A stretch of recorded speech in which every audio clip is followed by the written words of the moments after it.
Buenas tardes, jóvenes. En la clase de hoy voy a resolver el examen. Entonces, empezamos. Ejercicio 1. Te dan aquí unos datos que son masa de una sustancia, que lo voy a dejar en gramos. Dice que si recibe 3 kilocalorías de calor, o sea, 3000 calorías, y su temperatura aumenta de 120 aquí dije que corrigieran, es a 320. Entonces la temperatura final es 320 y la inicial es 120. De forma que la diferencia es 200 grados centígrados. Lo que me pregunta es de qué sustancia se trata. Entonces lo que tendría que calcular es su calor específico. Calor específico. Como sabemos, calor específico es calor entre masa por cambio de temperatura. De la tabla que les di en el examen, las unidades de eso son caloría, gramo entre grado centígrado. Por lo tanto, el calor lo dejo en calorías, la masa en gramos y la temperatura en grados centígrados. Simplemente sustituyes los datos, que es 3000, entre la masa, que es 500, por 200.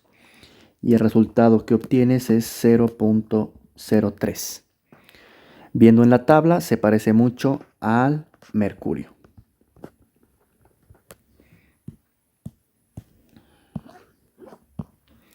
Listo, ejercicio 2. Dice, se encuentra un pozo y se desea conocer su profundidad. Para eso se emite una onda de tal longitud de onda. Lo voy a poner así, 17 milímetros, que corresponde a 17 entre 1000 metros. Y frecuencia 20.18. Aquí también les pedí que por favor le cambiaran a kilohertz. Es decir, multiplicarlo por 1000, 20.180 Hz, que también significa 20.180 segundo a la menos 1. Si la onda tarda tanto, el tiempo de ida y vuelta, voy a ponerle 2t, es 1.4 segundos. Por lo tanto, el tiempo de ida, que es el que me interesa, es la mitad, es 0.7 segundos. ¿Cuál es la profundidad del pozo? Lo primero que tengo que hacer es calcular la velocidad de la onda. La velocidad de la onda no es otra cosa que longitud de onda por frecuencia, que en este caso queda 17 entre 1000 por 20.180. Si haces esta cuenta, te queda 343.06 metros por segundo, porque esto es metros y esto es segundo a la menos 1. Una vez teniendo la velocidad, la profundidad, que voy a llamarle h, sería velocidad por el tiempo que tarda en llegar al fondo, que lo voy a llamar así, velocidad por tiempo, que sería 343.06 metros por segundo por 0.7 segundos. El resultado es 240.14 metros.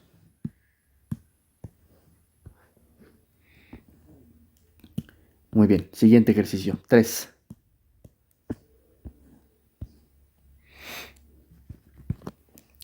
Dice, por cierto, estos dos valen 2 puntos, ¿no? Si llegaste a este resultado, vale más 2 puntos, que lo voy a dividir en lo siguiente. Si calculaste la velocidad de manera correcta, es más 1 punto, y si llegaste al otro resultado, el resultado final es más 1 punto. Aquí, simplemente por haber llegado al resultado de que es mercurio, junto con esta calor específico, el puntaje es más 2. Ejercicio 3. Las ondas sonoras se mueven en el aire a una velocidad constante de 343.2 metros por segundo.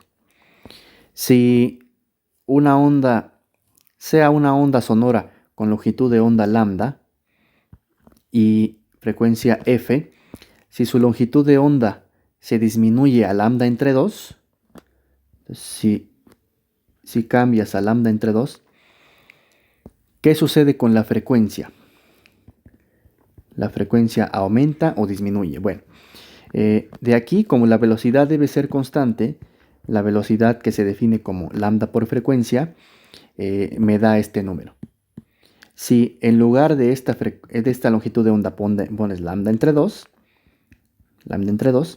¿qué debe suceder con la frecuencia de la onda para que este producto siga siendo lambda por f?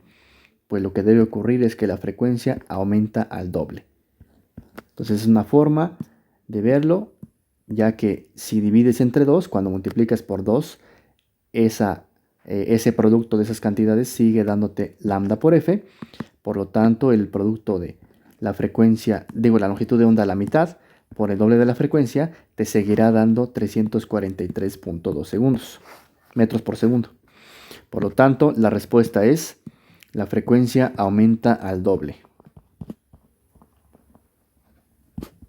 Al doble.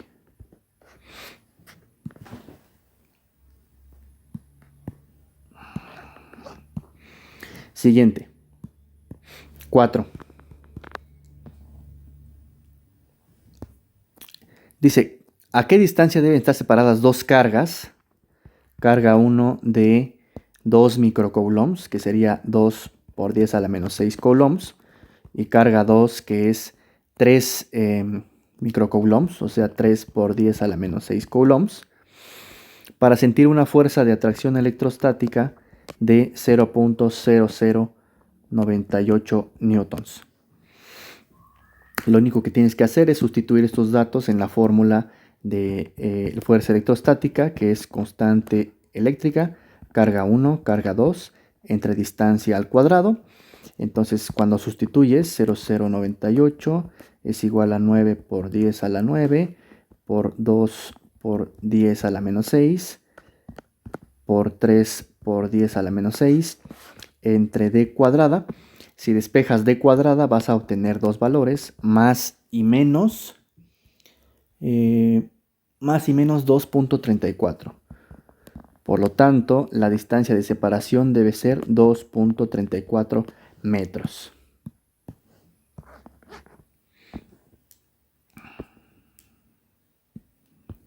Muy bien, siguiente ejercicio. El 5, que es el que tenías que ocupar esta figura. Te decía que tres cargas puntuales se encuentran en el lugar del eje X, como se muestra en esta figura. Te da las medidas, la distancia de separación entre las cargas Q1 y Q2 es 3 metros. La carga positiva Q3 está a una posición X del origen. Entonces, si la carga Q3 no siente fuerza, ¿cuál debe ser la coordenada de la carga Q3? Entonces, lo que tienes que hacer es calcular la fuerza que la carga 2 ejerce sobre la carga 3, y esto debe ser lo mismo, esto estoy hablando de la magnitud, debe ser la misma magnitud que la fuerza que la carga 1 ejerce sobre la carga 3. La fuerza que la carga 2 ejerce sobre la 3 sería Q2 por Q3, bueno, constante eléctrica, por la distancia entre carga 2 y carga 3, que es X cuadrada. Del lado derecho, lo que tendrías es la fuerza entre 1 y 3, que es constante de Coulomb, carga 1, carga 3, entre la distancia de la carga 1 al 3, que sería 3 menos X al cuadrado. Aquí tú puedes aprovechar para cancelar algunas cosas. Por ejemplo, la constante de Coulomb se cancela, la carga 3 también se cancela, y si sustituyes los valores numéricos, la carga 2, que dice que vale 5 microcoulombs entre X cuadrada, te quedaría del lado derecho 15 microcoulombs entre 3 menos X al cuadrado.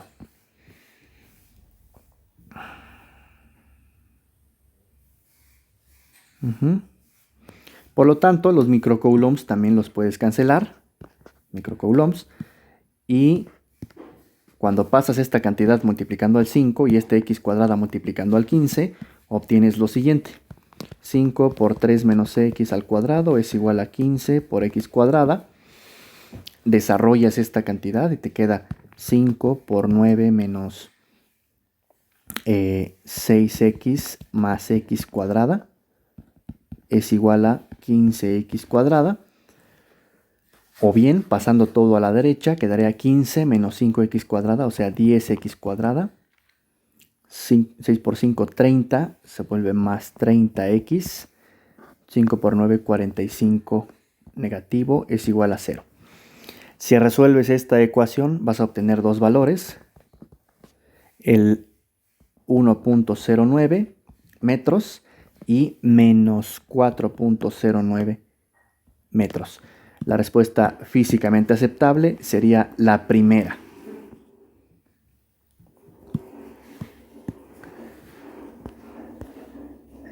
Para el último ejercicio, que corresponde a los circuitos, al circuito que aparece aquí, la resistencia total, como es un circuito en paralelo, se calcula así. 1 entre la resistencia total es 1 entre la resistencia 1, que son 2000 ohms, más 1 entre la resistencia 2, que son 4000 ohms, más 1 entre la resistencia 3, que es 6000 ohms. Perdón, aquí quise decir resistencia 2 y resistencia 1. Si tú haces esta cuenta y finalmente elevas todo a la menos 1, obtienes la resistencia total, que para este caso la resistencia total ya numérica sería 1090.9 ohms. Este es el inciso A, que por cierto vale, según aquí, según el examen, esto vale 1 punto. Para el ejercicio 5, haber llegado a este resultado vale 3 puntos, por lo cual lo voy a dividir en lo siguiente.